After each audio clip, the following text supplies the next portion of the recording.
9 Unlikely Tales by Nesbit. Where You Want to Go To, or The Bounceable Ball. It is very hard, when you have been accustomed to go to the seaside every summer ever since you were quite little, to be made to stay in London just because an aunt and an uncle choose to want to come and stay at your house to see the Royal Academy and go to the summer sales.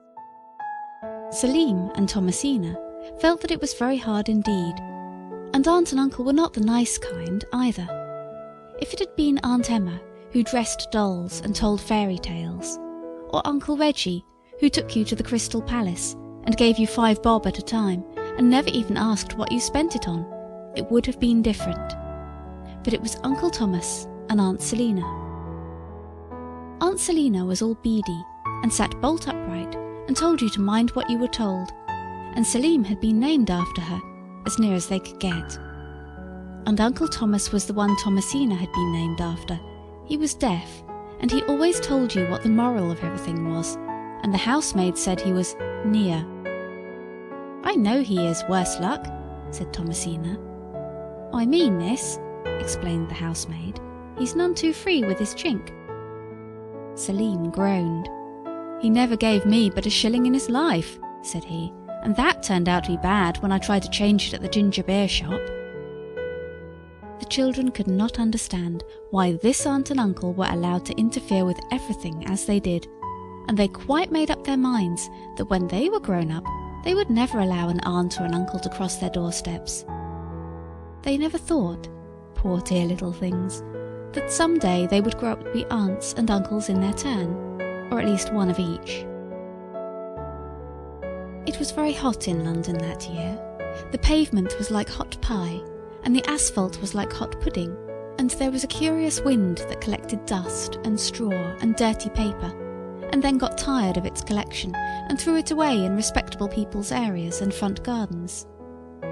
The blind in the nursery had never been fixed up since the day when the children took it down to make a drop scene for a play they were going to write, and never did.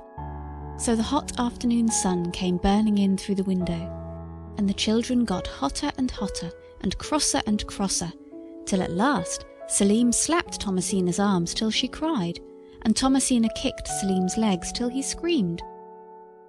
Then they sat down in different corners of the nursery and cried, and called each other names, and said they wished they were dead. This is very naughty indeed, as of course you know, but you must remember how hot it was. When they had called each other all the names they could think of, Thomasina said, suddenly, "All right, silly," that was Selim's pet name, "cheer up." "It's too hot to cheer up," said Selim gloomily. "We've been very naughty," said Thomasina, rubbing her eyes with a paint rag, "but it's all heat.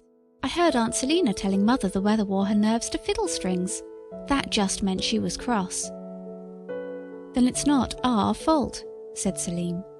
"People say, 'Be good and you'll be happy.' Uncle Reggie says, 'Be happy and perhaps you'll be good.' I could be good if I was happy." "So could I," said Thomasina. "What would make you happy?" said a thick, wheezy voice from the toy cupboard, and out rolled the big green and red India rubber ball that Aunt Emma had sent them last week. They had not played with it much, because the garden was so hot and sunny, and when they wanted to play with it in the street, on the shady side, Aunt Selina had said it was not like respectable children, so they weren't allowed. Now the ball rolled out very slowly, and the bright light on its new paint seemed to make it wink at them. You will think that they were surprised to hear a ball speak. Not at all. As you grow up, and more strange things happen to you, you will find that the more astonishing a thing is, the less it surprises you. I wonder why this is. Think it over and write and tell me what you think. Selim stood up and said, "Hello," but that was only out of politeness. Thomasina answered the ball's question. "We want to be at the seaside, and no aunts, and none of the things we don't like, and no uncles, of course," she said. "Well," said the ball, "if you think you can be good, why not set me bouncing?" "We're not allowed in here," said Thomasina, "because of the crinkly ornaments people give me on my birthdays." "Well, the street then," said the ball. "The nice shady side." "It's not like respectable children," said Selim sadly. The ball laughed. If you have never heard an India rubber ball laugh, you won't understand. It's the sort of quicker, softer chuckle of a bounce that it gives when it's settling down when you're tired of bouncing it. "The garden, then," it said. "I don't mind, if you'll go on talking," said Selim kindly. So they took the ball down into the garden and began to bounce it in the sun, on the dry, yellowy grass of the lawn. "Come on," said the ball. "You do like me." "What?" said the children. "Why, do like I do. Bounce," said the ball. "That's right. Higher, higher, higher." For then and there, the two children had begun bouncing as if their feet were India rubber balls, and you have no idea what a delicious sensation that gives you. "Higher, higher," cried the green and red ball, bouncing excitedly. "Now, follow me. Higher, higher." And off it bounced, down the blackened gravel of the path, and the children bounced after it, shrieking with delight at the new feeling. They bounced over the wall, all three of them, and the children looked back just in time to see Uncle Thomas tapping at the window and saying, "Don't." You have not the least idea how glorious it is to feel full of bounceableness, so that instead of dragging one foot after the other, as you do when you feel tired or naughty, you bounce along, and every time your feet touch the ground, you bounce higher, and all without taking any trouble or tiring yourself. You have, perhaps, heard of the Greek gentleman who got new strength every time he fell down. His name was Antaeus, and I believe he was an India rubber ball, green on one side where he touched the earth, and red on the other where he felt the sun. But enough of classical research. Thomasina and Selim bounced away, following the bounceable ball. They went over fences and walls, and through parched, dry gardens and burning hot streets. They passed the region where fields of cabbages and rows of yellow brick cottages mark the division between London and the suburbs.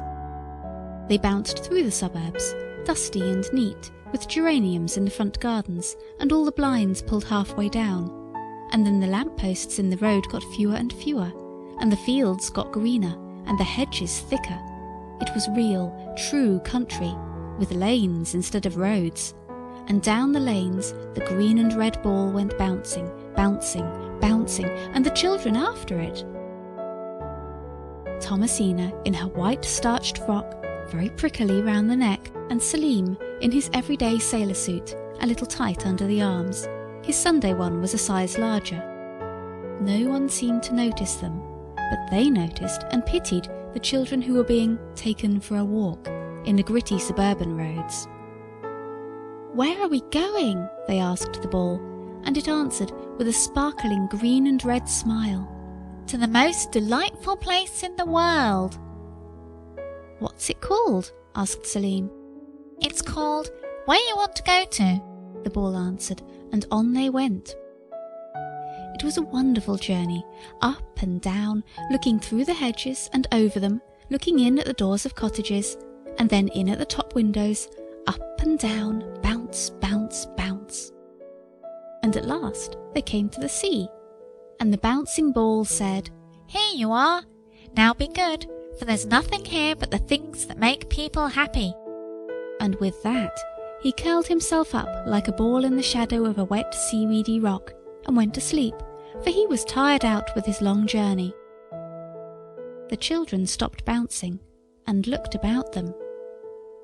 "Oh, Tommy," said Selim. "Oh, silly," said Thomasina. And well they might. In the place to which the ball had brought them was all that your fancy can possibly paint, and a great deal more beside. The children feel exactly as you do when you've had the long, hot, dirty train journey, and everyone has been so cross about the boxes and the little brown portmanteau that was left behind at the junction. And then when you get to your lodgings, you are told that you may run down and have a look at the sea if you're back by tea time, and mother and nurse will unpack. Only Thomasina and her brother had not had a tiresome journey, and there were no nasty stuffy lodgings for them, and no tea with oily butter and a new pot of marmalade. "There's silver sand," said she, "miles of it." "And rocks," said he, "and cliffs, and caves in the cliffs. And how cool it is," said Thomasina. "And yet it's nice and warm too," said Selim. "And what shells!" "And seaweed." "And the downs behind." "And trees in the distance." "And here's a dog to go after sticks. Here, Rover, Rover." A big black dog answered at once to the name, because he was a retriever, and they are all called Rover. "And spades," said the girl. "And pails," said the boy. "And what pretty sea poppies," said the girl. "And a basket, and grub in it," said the boy. So they sat down and had lunch. It was a lovely lunch. Lobsters and ice creams, strawberry and pineapple, and toffee and hot buttered toast and ginger beer. They ate and thought of the aunt and uncle at home, and the minced veal and sago pudding, and they were very happy indeed. Just as they were finishing their lunch, they saw a swirling, swishing, splashing commotion in the green sea a little way off, and they tore off their clothes and rushed into the water to see what it was. It was a seal. He was very kind and convenient. He showed them how to swim and dive. "But won't it make us ill to bathe so soon after meals? Isn't it wrong?" asked Thomasina. "Not at all," said the seal. "Nothing is wrong here, as long as you are good. Let me teach you water leapfrog, a most glorious game, so cool, yet so exciting. You try it." At last the seal said, "I suppose you wear man clothes. They're very inconvenient. My two eldest have just outgrown their coats. If you'll accept them." And it dived, and came up with 2 golden sealskin coats over its arm, and the children put them on. "Thank you very much," they said. "You are kind." I am almost sure that it has never been your luck to wear a fur coat that fitted you like a skin, and that could not be spoiled with sand, or water, or jam, or bread and milk, or any of the things with which you mess up the nice new clothes your kind relations buy for you. But if you like, you may try to imagine how jolly the little coats were. Thomasina and Selim played all day on the beach, and when they were tired they went into a cave and found supper, salmon and cucumber, and Welsh rabbit, and lemonade. And then they went to bed in a great heap of straw, and grass, and fern, and dead leaves, and all the delightful things you have often wished to sleep in, only you have never been allowed to. In the morning there were plum pudding for breakfast, and roast duck and lemon jelly, and the day passed like a happy dream, only broken by surprising and delightful meals. The ball woke up and showed them how to play water polo, and they bounced him on the sand with shrieks of joy and pleasure. You know, a ball likes to be bounced by people he is fond of. It is like slapping a friend on the shoulder. There were no houses in where you want to go to, and no bathing machines or bands, no nursemaids or policemen or aunts or uncles. You could do exactly what you liked as long as you were good. "What will happen if we're naughty?" Selim asked. The ball looked very grave and answered, "I must not tell you, and I very strongly advise you not to try to find out." "We won't, indeed we won't," said they, and went off to play rounders with the rabbits on the downs, who were friendly fellows and very keen on the game. On the third evening, Thomasina was rather silent, and the ball said, "What's the matter, girl bouncer? Out with it."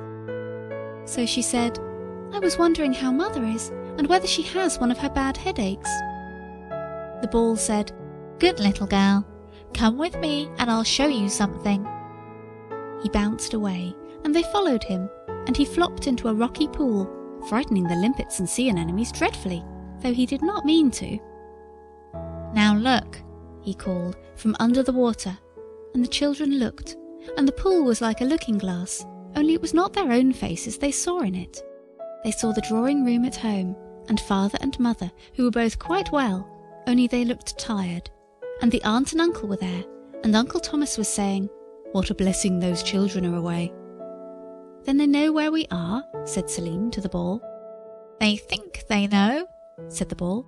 Or you think they know. Anyway, they're happy enough. Good night.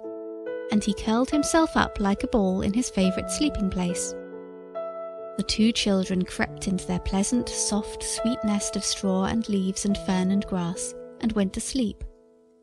But Selim was vexed with Thomasina, because she had thought of Mother before he had, and he said she had taken all the fern, and they went to sleep rather cross.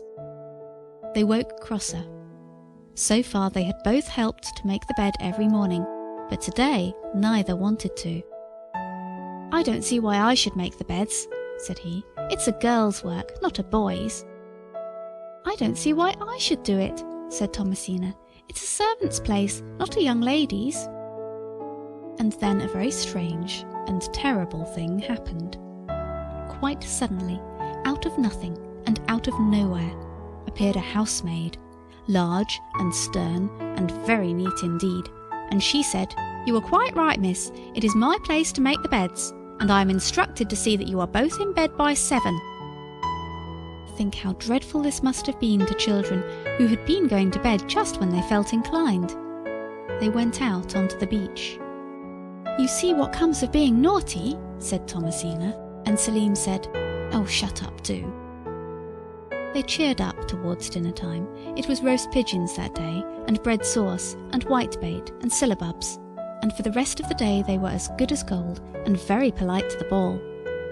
Selim told it all about the dreadful apparition of the housemaid, and it shook its head.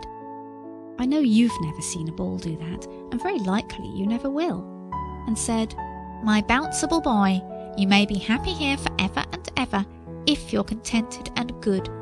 Otherwise, well, it's 7:15. You've got to go." And sure enough, they had to. And the housemaid put them to bed and washed them with yellow soap, and some of it got in their eyes. And she lit a nightlight and sat with them till they went to sleep, so that they couldn't talk, and were ever so much longer getting to sleep than they would have been if she had not been there. And the beds were iron, with mattresses, and hot stuffy fluffy sheets, and many more new blankets than they wanted. The next day they got out as early as they could, and played water football with a seal and a bounceable ball, and when dinner time came it was lobster and ices. But Thomasina was in a bad temper. She said, "I wish it was duck." And before the words had left her lips, it was cold mutton and rice pudding, and they had to sit up to table and eat it properly too, and the housemaid came round to see that they didn't leave any bits on the edges of their plates, or talk with their mouths full. There were no more really nice meals after that, only the sort of things you get at home.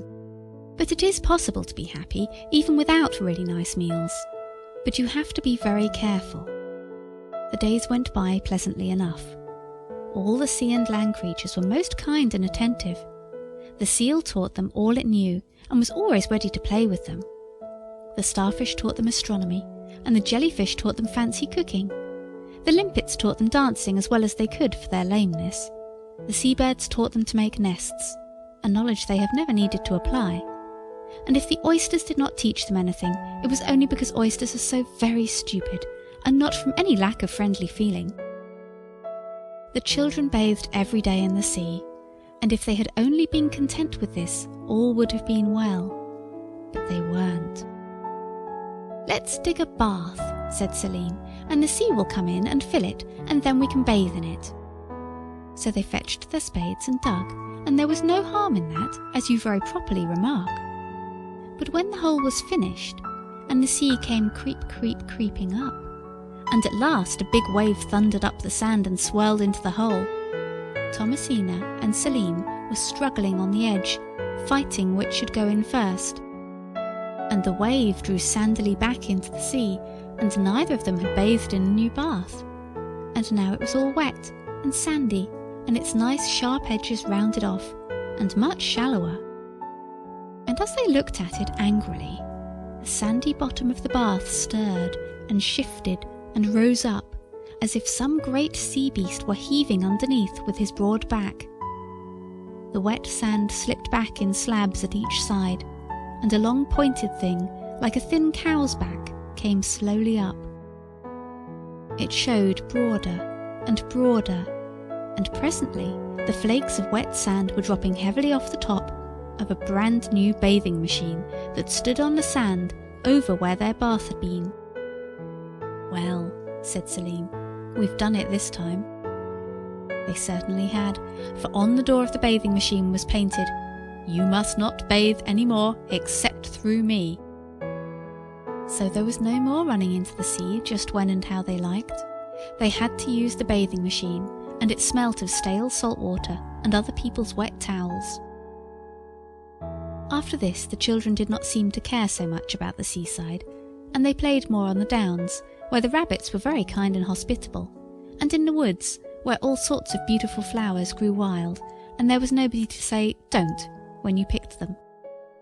The children thought of what Uncle Thomas would have said if he had been there, and they were very, very happy. But one day Thomasina had pulled a lot of white convolvulus and some pink geraniums and calceolarias, the kind you are never allowed to pick at home, and she had made a wreath of them and put it on her head. Then Selim said, "You are silly. You look like a bank holiday." And his sister said, "I can't help it. They'd look lovely on a hat, if they were only artificial. I wish I had a hat." And she had a large, stiff hat that hurt her head just where the elastic was sewn on, and she had her stiff white frock that scratched, her tiresome underclothing, all of it, and stockings and heavy boots. And Selim had his sailor suit, the everyday one that was too tight in the arms, and they had to wear them always, and their fur coats were taken away. They went sadly, all stiff and uncomfortable, and told the bounceable ball. It looked very grave, and great tears of salt water rolled down its red and green cheeks as it sat by the wet, seaweed-covered rock. "Oh, you silly children," it said. "Haven't you been warned enough? You've everything a reasonable child could wish for. Can't you be contented?" "Of course we can," they said, and so they were, for a day and a half. And then it wasn't exactly discontent, but real naughtiness that brought them to grief. They were playing on the downs by the edge of the wood under the heliotrope tree. A hedge of camellia bushes cast a pleasant shadow, and out in the open sunlight on the downs, the orchids grew like daisies and the carnations like buttercups. All about was that kind of turf on which the gardener does not like you to play, and they had pulled armfuls of lemon verbena and made a bed of it. But Selim's blouse was tight under the arms. So when Thomasina said, "Oh, silly dear, how beautiful it is, just like fairyland," he said, "Silly yourself, there's no such thing as fairyland." Just then a fairy, with little bright wings the colour of a peacock's tail, fluttered across the path and settled on a magnolia flower. "Oh, silly darling," cried Thomasina, "it is fairyland, and there's a fairy, such a beautiful dear. Look, there she goes." But Selim would not look. He turned over and hid his eyes. "There's no such thing as fairyland, I tell you," he grunted, "and I don't believe in fairies." And then, quite suddenly, and very horribly, the fairy turned into a policeman, because everyone knows there are such things as policemen, and anyone can believe in them. And all the rare and beautiful flowers withered up and disappeared, and only thorns and thistles were left, and the misty, twiny, trim little grass path that led along the top of the cliffs turned into a parade, and the policeman walked up and down it incessantly, and watched the children at their play. And you know how difficult it is to play when anyone is watching you, especially a policeman. Selim was extremely vexed. That was why, he said, there couldn't possibly be glowworms as big as bicycle lamps, which of course there were in Where You Want to Go To. It was after that the gas lamps were put all along the parade, and a pier sprang up on purpose to be lighted with electricity, and a band played, because it is nonsense to have a pier without a band. "Oh, you naughty, silly children," said the bounceable ball, turning red with anger, except in the part where he was green with disgust. "It makes me bounce with rage to see how you've thrown away your chances. And what a seaside resort you're making of Where You Want to Go To." And he did bounce, angrily up and down the beach, till the housemaid looked out of the cave and told the children not to be so noisy, and the policeman called out, "Now then, move along there, move along, you're obstructing the traffic." And now I have something to tell you, which you will find it hard to make any excuses for. I can't make any myself. I can only ask you to remember how hard it is to be even moderately good, and how easy it is to be extremely naughty. When the bounceable ball stopped bouncing, Selim said, "I wonder what makes him bounce." "Oh no, don't!" cried Thomasina, for she had heard her brother wonder that about balls before, and she knew all too well what it ended in. "Oh, don't!" she said. "Oh, silly, he brought us here. He's been so kind." But Selim said, "Nonsense, balls can't feel, and it will be almost as good to play with after I've looked inside it." And then, before Thomasina could prevent him, he pulled out the knife Uncle Reggie gave him last holiday but one, and catching the ball up, he plunged the knife into its side. The bounceable ball uttered one whiffing squeak of pain and grief. Then, with a low, hissing sigh, its kindly spirit fled, and it lay, a lifeless mass of paint and india rubber, in the hands of its assassin. Thomasina burst into tears, but the heartless Selim tore open the ball and looked inside. You know well enough what he found there. Emptiness. The little square patch of india rubber that makes the hard lump on the outside of the ball, which you feel with your fingers when the ball is alive, and his own happy, bouncing, cheerful self. The children stood looking at each other. I almost wish I hadn't," said Selim at last. But before Thomasina could answer, he had caught her hand. "Oh, look," he cried, "look at the sea!" It was indeed a dreadful sight. The beautiful, dancing, sparkling blue sea was drying up before their eyes. In less than a moment it was quite flat and dusty. It hurriedly laid down a couple of railway lines, and up a signal box and telegraph poles, and became the railway at the back of their house at home. The children, gasping with horror, turned to the downs. From them, tall yellow brick houses were rising, as if drawn up by an invisible hand, just as treacle does in cold weather if you put your 5 fingers in and pulled them up. But of course, you were never allowed to do this. The beach got hard. It was a pavement. The green downs turned grey. They were slate roofs. And Thomasina and Selim found themselves at the iron gate of their own number in the terrace. And there was Uncle Thomas at the window, knocking for them to come in, and Aunt Selina calling out to them how far from respectable it was to play in the streets. They were sent to bed at once. That was Aunt Selina's suggestion, and Uncle Thomas arranged that they should only have dry bread for tea. Selim and Thomasina have never seen Where You Want to Go To again, nor the bounceable ball, nor even his poor body, and they don't deserve to either. Of course, Thomasina was not so much to blame as Selim, but she was punished just the same. I can't help that. This is really the worst of being naughty. You not only have to suffer for it yourself, but someone else always has to suffer too, generally the person who loves you best. You are intelligent children, and I will not insult you with a moral. I am not Uncle Thomas. Nor will I ask you to remember what I have told you. I am not Aunt Selina. End of Where You Want to Go To.